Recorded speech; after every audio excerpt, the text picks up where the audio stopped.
Operation सिंदूर का हर हिस्सा, चाहे वो फिल्म इंडस्ट्री हो, चाहे वहां की न्यूज चैनल्स हो, चाहे उनके इन्फ्लुएंसर्स हो, हमने सब पे पाबंदी लगाई।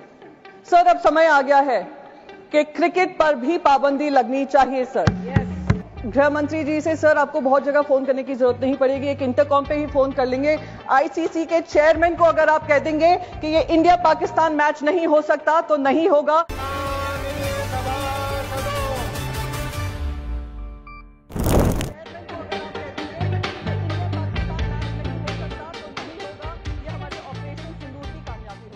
सर सियाचिन वॉर मेमोरियल पे माननीय कवि श्री माखनलाल चतुर्वेदी जी की एक कविता है जो कहती है, मुझे तोड़ लेना वनमाली, उस पथ पर देना तुम फेंक, मातृभूमि पर शीश चढ़ाने, जिस पथ पर जावे वीर अनेक। इन्हीं शब्दों को याद कर कर सियाचिन में हमारे जवान हों या शहीद कारगिल के सुरक्षा के समय पे हों या ऑपरेशन सिंदूर को लेकर हों या ऑपरेशन महादेव जो हुआ है, उन सबको याद कर कर नमन कर कर मैं उनकी शौर्य गाथा में उम्मीद करती हूं हमारा देश सदैव गाएगा।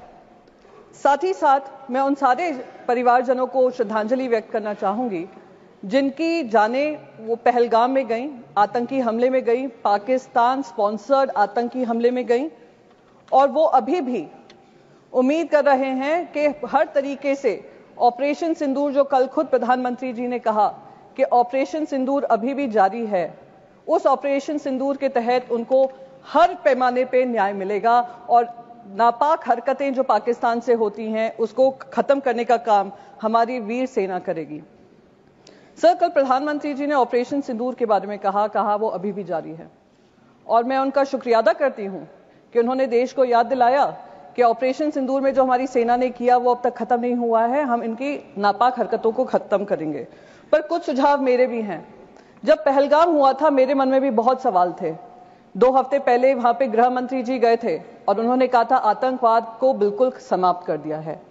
2019 में जब 370 धारा हटी थी, कौन भूल सकता है गृह मंत्री के वो शब्द जहां उन्होंने कहा था पीओके के लिए हम जान भी दे देंगे। तिरंगा यात्रा हुआ था, हम पार्लियामेंट्री डेलीगेशन जब गया था, हम जाने से पहले तिरंगा यात्रा हुआ था जिसमें गृह मंत्री ने कहा अब बातचीत पाकिस्तान से होगी तो सिर्फ पीओके को लेकर होगी। तो जब ऑपरेशन सिंदूर जारी था और अचानक से उस पर फुल स्टॉप लगा, मन में सवाल तभी भी था कि क्या हुआ जिस वजह से हमें ये सीज फायर करना पड़ा, क्योंकि हम सिर्फ पीओके की बात करना चाह रहे थे।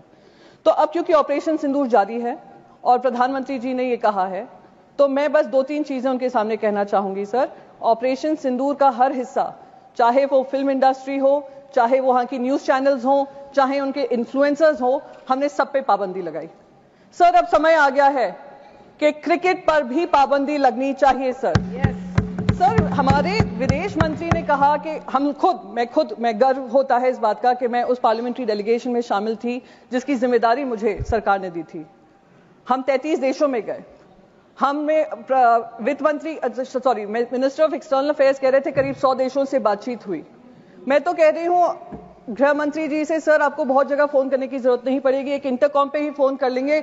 आईसीसी के चेयरमैन को अगर आप कह देंगे कि ये इंडिया पाकिस्तान मैच नहीं हो सकता तो नहीं होगा, ये हमारे ऑपरेशन सिंदूर की कामयाबी होगी सर।